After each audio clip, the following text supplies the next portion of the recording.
தாய் தமிழ் உறவுகளுக்கு வணக்கம். மதுரையில் ஒலிம்பிக் போட்டி.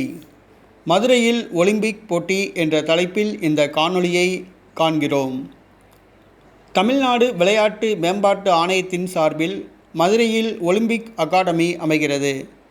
அதன் கட்டுமான பணிகளை அமைச்சர் துவக்கி வைத்து பேசினார். அப்பொழுது மூர்த்தி பேசியதாவது: உலகமே எதிர்பார்த்து காத்து கொண்டிருக்கிற மிகப்பெரிய சவாலான ஒலிம்பிக் விளையாட்டுப் போட்டியை மதுரையில் நடத்தலாமா என்று துணை முதலமைச்சர் உதயநிதி ஸ்டாலின் ஆலோசித்து வருவதாக தெரிவித்தார். 2034 நடைபெறவுள்ள ஒலிம்பிக் போட்டியை இந்தியா நடத்த விருப்பம் தெரிவித்துள்ளது. இந்த சூழ்நிலையில் மதுரையில் ஒலிம்பிக் போட்டி நடத்த ஆலோசித்து வருவதாக கூறப்படுகிறது. ஒலிம்பிக் போட்டியானது ஒரே இடத்தில் நடக்காது, 4-5 இடங்களில் நடக்கும். ஏதாவது ஒரு போட்டியை மதுரையில் நடத்தலாம் என்று கூறப்படுகிறது. இதற்காக உதயநிதி ஸ்டாலின் ஆலோசித்து வருவதாக கூறப்படுகிறது.